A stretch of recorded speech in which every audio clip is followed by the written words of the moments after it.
O assunto agora é Boas Práticas Rurais. O programa de descontos nas taxas de juros para produtores rurais que adotam boas práticas agrícolas e pecuárias ainda não entrou em vigor. A concessão estava prevista para o dia 2 de janeiro de 2025, mas a medida depende ainda da publicação de uma portaria interministerial que deve listar os programas de certificação reconhecidos pelo governo federal, onde os agricultores e pecuaristas serão contemplados pelo rebate nos financiamentos na metade final do Plano Safra 2024-2025, até o fim de junho deste ano. João Pedro Cuti Dias está aqui conosco no estúdio para falar sobre esse assunto, né, João? Boa tarde, bem-vindo. Boa tarde a todos vocês.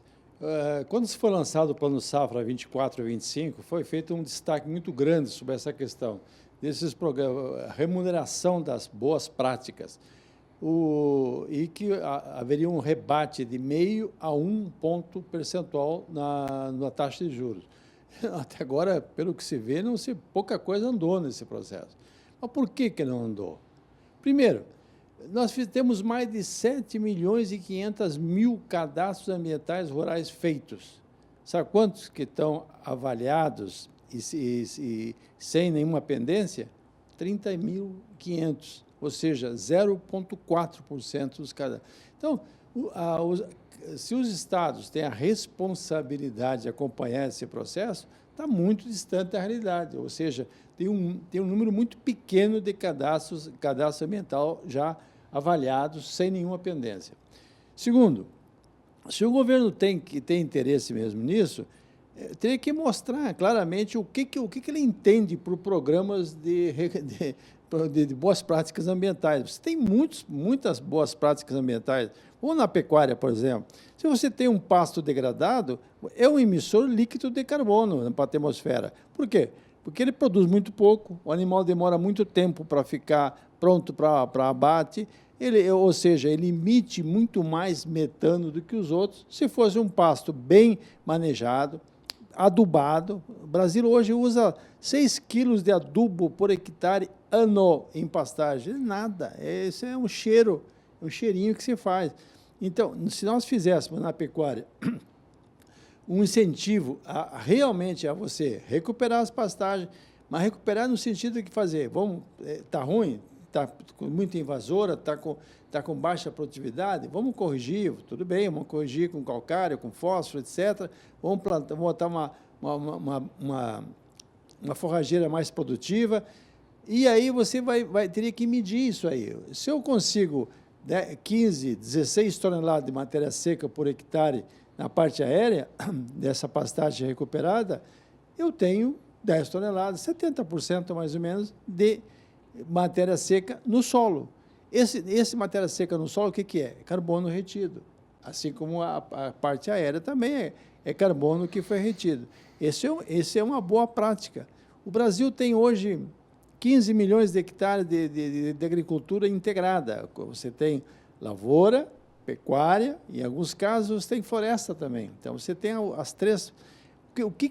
Nós temos que mensurar isso e deixar bem claro o que isso sequestra, o que isso é uma boa prática. Uma boa prática não apenas em questão de sequestro de carbono, ou pela emissão de uma pegada de carbono menor na produção, seja de carne, de leite ou de grãos, mas sim no complexo total em termos do meio ambiente. Quando você tem uma área coberta, uma área sem terrenos, sem vegetação, se tem uma boa pastagem, a água da chuva, normalmente, ela vai infiltrar no solo, vai enriquecer no solo freático. Se você tem uma área de pastagem degradada, cada ano você perde 5, 6 toneladas de solo, o melhor solo teu vai embora, que é aquela cor barrenta que você vê nos córregos e nos rios, na época da chuva, aquele é solo que foi embora, que saiu da área natural dele, foi levado pela erosão e chegou até os cursos d'água. Isso é uma má prática. Agora, se você fizer um trabalho bem feito de manter o pasto numa altura recomendada para aquela espécie de forrageira. Ah, eu tenho braquiária. Então tá, até 45, chega nos 45 você põe gado, chega nos 20 você tira o gado. Isso é uma boa prática, então teria que elencar isso aí. Outra coisa, a Embrapa tem uma gama de pesquisas mostrando o que são essas boas práticas, o que representa, o que isso pode ser mensurado, pode ser medido. Faz um esquema, cria um modelo que você chegue com essas informações até aqueles multiplicadores, os agrônomos da ciência técnica, os técnicos, os pessoal do cenário, enfim, todo mundo for reciclado. Eles, por sua vez, vão levar até o produtor. Organiza o produtor para que ele possa conhecer e procurar replicar na sua propriedade esses bons programas. E tudo isso aí tem que ser feito um trabalho integrado, Zé.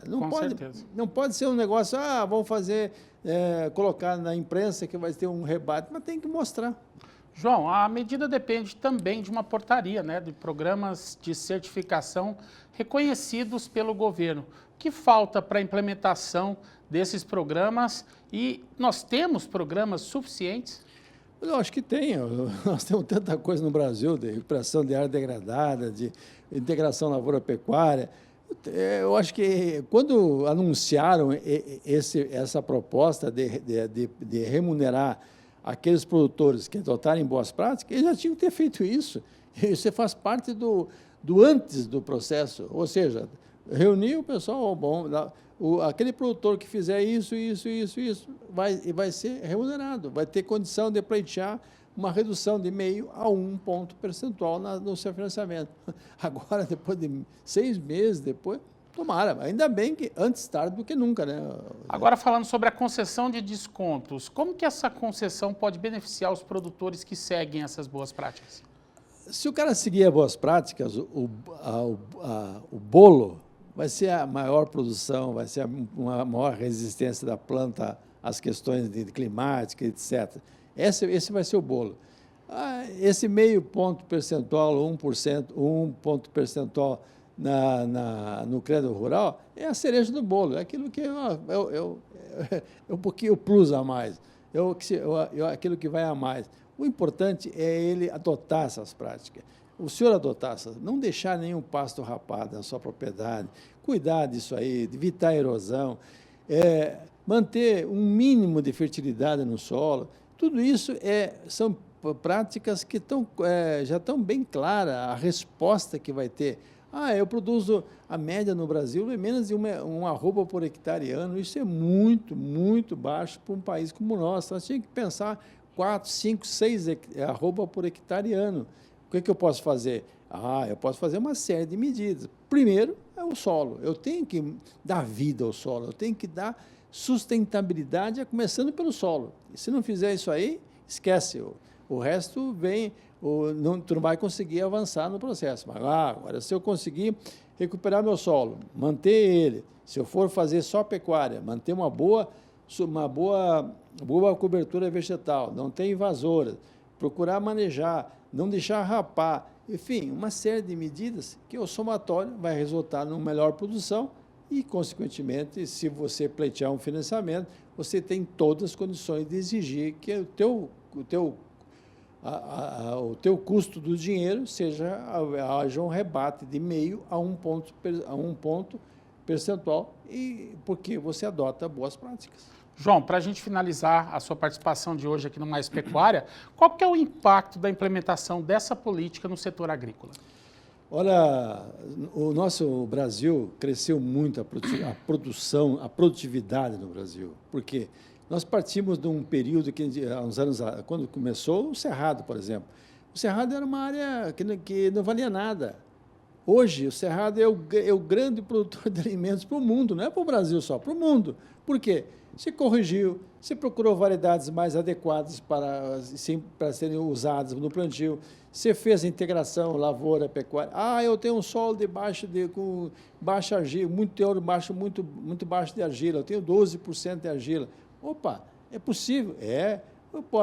Calcareia, bota braquiária, faz plantio direto, ou seja, Hoje, no Brasil, você tem um portfólio muito grande de tecnologias que podem ser aplicadas em qualquer lugar no Brasil. Consequentemente, você faz o quê? Aumenta a produtividade. Qual é o país do mundo que hoje produz 4 mil quilos de soja por hectare e 7, 8, 10 mil quilos de milho por hectare, 14 toneladas por ano por hectare de grãos? Nenhum. Poucos países do mundo conseguem fazer isso. Por quê? Porque no hemisfério norte, os caras colhem a soja, daqui uns dias está cheio, até um palmo de neve. Aqui no Brasil, não. Colher uma soja, atrás da coletadeira da soja tem uma plantadeira de milho. Colhe o milho, se o cara pode esperar um mês, 2 meses, se quiser ter uma terceira safra, ele pode ter botado braquiária junto com o milho. Engorda um pouco de boi, de bezerro, sei lá, nessa área. Ou seja, nós temos um portfólio de ferramentas que, se bem aplicadas, já deram resultado, mas podem aumentar ainda muito mais isso aí.